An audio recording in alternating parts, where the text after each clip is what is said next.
Welcome to today's video, and today I'm installing K-Silver sticks in my PlayStation 4 controller. So I recently installed some K-Silver sticks in my PlayStation 5 controller. They were highly recommended and I honestly can't fault them. So I thought, what could I do next but install them in my PlayStation 4 controller. I'll leave the link in the description for everything that I use. I'm also using this desoldering tool, which is an absolute game changer. So we'll put it into the gamepad tester. And as you can see, there's no real stick drift. I did have the odd issue where the L3 button, which is your left analog stick button, was sticking in a little bit. But I thought the best thing I could do is just to swap the sticks over for TMR sticks.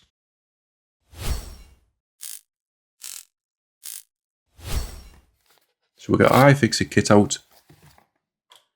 We'll remove the 4 Phillips head screws in the back. There's 2 in the top, 2 in the bottom. They're all the same size, which makes it easy. And then very carefully prise it apart. There is a ribbon cable connecting the front to the back, so don't pull too hard. The shoulder buttons also can get stuck at the top as well, so just give a little tease, disconnect, and then we're done. Remove the battery, just very carefully remove the connection there. And then this battery holder is just held in by clips. We've got one screw which holds the motherboard in place, so we'll remove that. And then we've got a couple of wires which are soldered to the board. So take a photo before you take these off to make sure you put them back in the right place. So I'll just carefully desolder them two. Remove the ribbon cable at the top. And then this is the board that we're going to be working on. So remove the old fun sticks. So I'm applying some flux to the old port legs. And then I'm going to come with some fresh solder and put solder on all of these points just to freshen up, and hopefully it'll make it easier for when we remove the stick. So do that on both sides. Just hold the soldering iron on for a couple of seconds. We're just trying to freshen up to make it easier to remove. We'll pop our desoldering tool in. We'll set the temperature. I normally go between 360 and 380, and then just leave it to the side to warm up. This is the PCB holder that I use, which is an absolute game changer as well. You can hold it in any angle and it does some decent sizes. So we'll just line it up within the board itself. Just close it up a little bit. And then you've got a couple of clamps at the bottom that you can tighten. And then you just put it in the whatever angle you want. And then once you find the perfect angle, you just tighten it all up. So we'll come with our desoldering tool. We'll hold it on. Just make sure it's lined up properly. And then hold it on for a couple of minutes. I always use some pliers on the back because the heat can sometimes transfer through, which is never pleasant. You don't want to be burning your fingers. So with this one, the heat definitely was going through, but I wasn't getting much movement. I had it held on for a couple of minutes and it didn't seem to be doing much. What I found best was if you can try and wiggle the actual stick itself using pliers. So just twist it a little bit back and forward, up and down. It starts loosening it all up. And then before you know it, the old stick is going to become free and then comes out. If you can, keep the desoldering tool in place, then come in with your new TMR sticks, make sure they're all lined up perfectly, and then push them through the holes.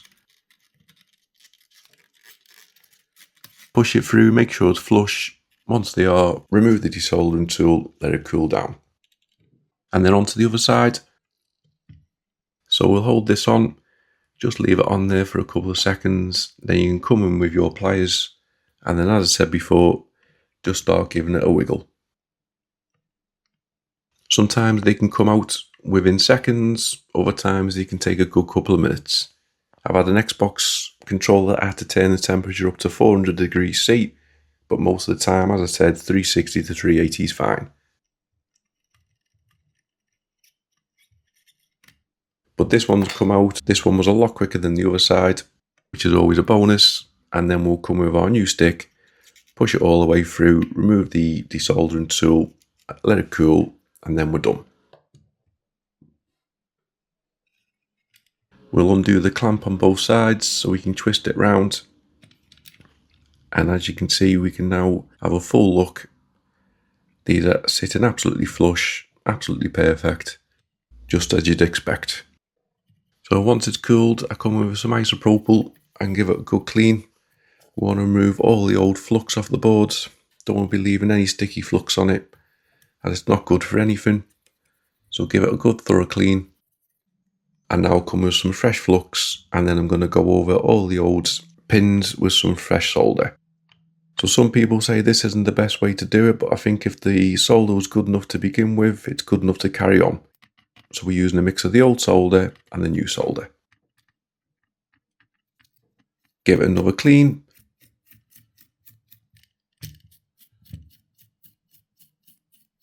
And then we'll remove the motherboard out of the PCB holder and we can start putting it back together. So we put the thumbsticks back on. Don't forget to do this. Just line them up and then push them right in. Make sure they're pushed right down, otherwise they won't move properly.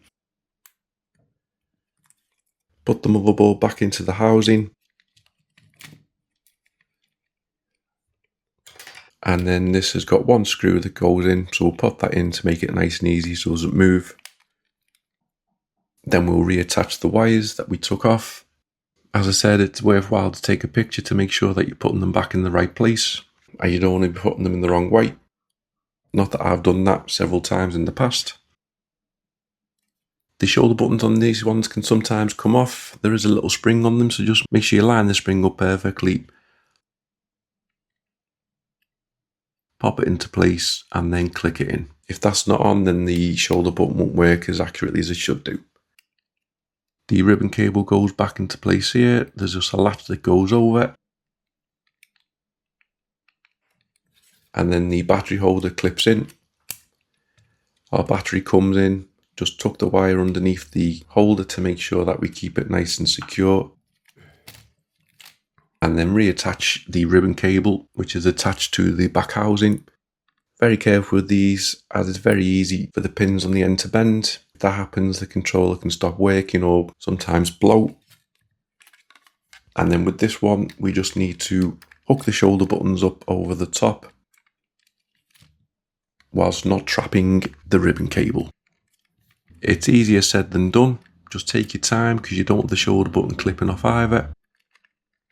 So just make sure I'm getting over the shoulder buttons, as you can see there. And then before I fully push down, I just try and flatten out the ribbon cable as best as I can, because this one does get a little bit trapped next to the battery. Clip it into place. We've still got a power light, which is good. And then we'll put our 4 screws back in, 2 at the top, 2 at the bottom, and then we're all back together.